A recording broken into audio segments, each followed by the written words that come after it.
Good afternoon. We've had a very windy day today. Those winds are going to start dying down as we head overnight with clear skies. 51 are low Sioux Falls, 50 in Aberdeen and Pierre, and 51 in Rapid City.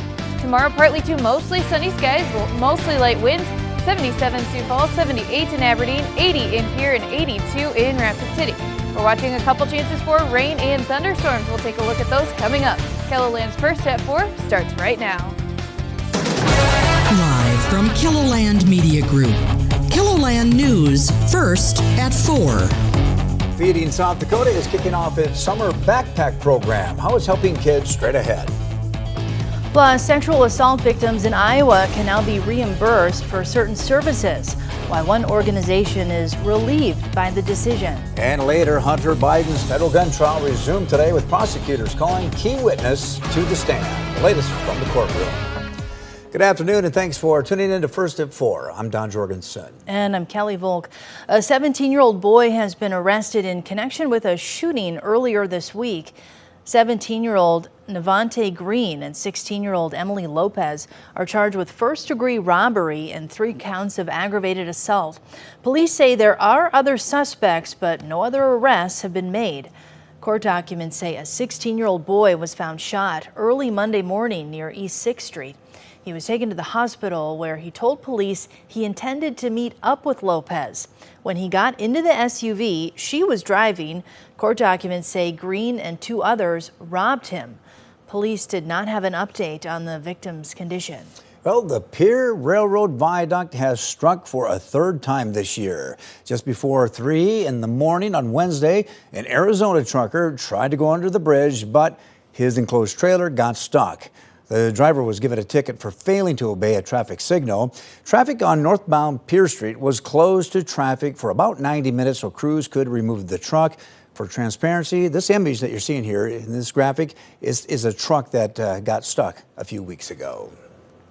The U.S. Department of Transportation is giving $269,000 to the West River Transit Authority to update its systems to make it easier for passengers. This allows the authority to buy a contactless payment system that will enhance safety, improve reliability and the rider experience, and make transit more accessible to people in the Black Hills.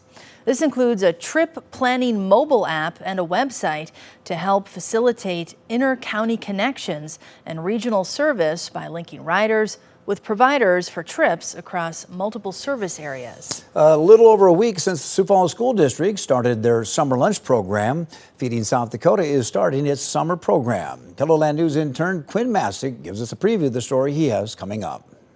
From Sioux Falls to Rapid City, volunteers with Feeding South Dakota began handing out backpacks to kids in need.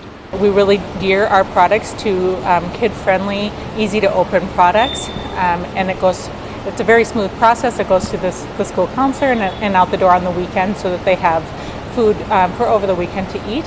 You'll hear my full report later tonight. In Sioux Falls, Quinn Masick, KELOLAND News. Well, I'm glad you didn't blow away today, Don. It's incredibly windy out there. Yeah, if you had any outdoor plans today, you were battling the wind. They're gone with the wind. Yeah, Megan? Well, good news is that wind is going to start dying down as we head through the rest of your evening and into the overnight hours. But we still have to deal with some of those stronger winds for a little bit longer. Right now, 78 degrees here in Sioux Falls with that west wind at 22 miles an hour. There's a look at our highest temperature since midnight. Everyone at or near normal with these temperatures in the 70s to low 80s. But that wind is the bigger story. Right now, out of the northwest at 15 to 30 miles an hour with a few higher wind gusts. That means we do have a wind advisory in place until about 7 o'clock tonight in those counties in Brown, mainly northeastern and eastern KELOLAND. Those wind gusts could reach 55 miles an hour.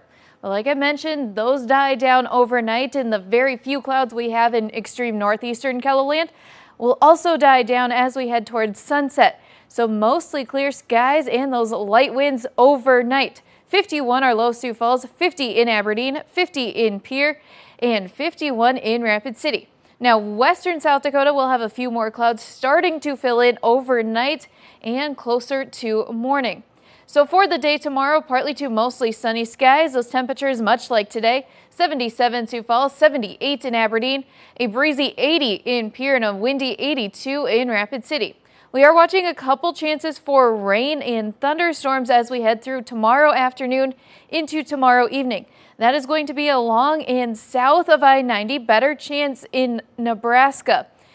Then on Saturday, partly to mostly sunny skies, a bit breezy in southeastern KELOLAND again.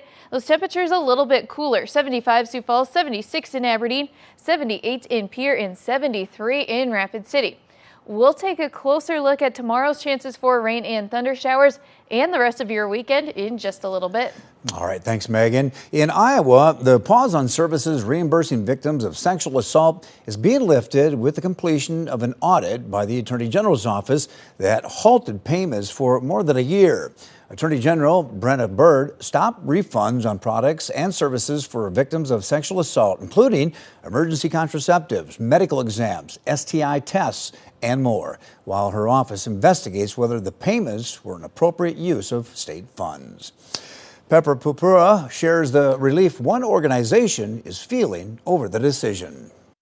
The return of reimbursements for sexual assault victim services, like a wave of relief for the Family Planning Council of Iowa. We were very relieved to learn of AG Brenna Bird's decision. That's because for almost a year, they've been working to supplement those services during the pause. 2 doses of emergency contraception. In this case, it's the Julie brand. Especially for this, emergency contraceptives. This decision to put payments for EC was announced, to put that on pause.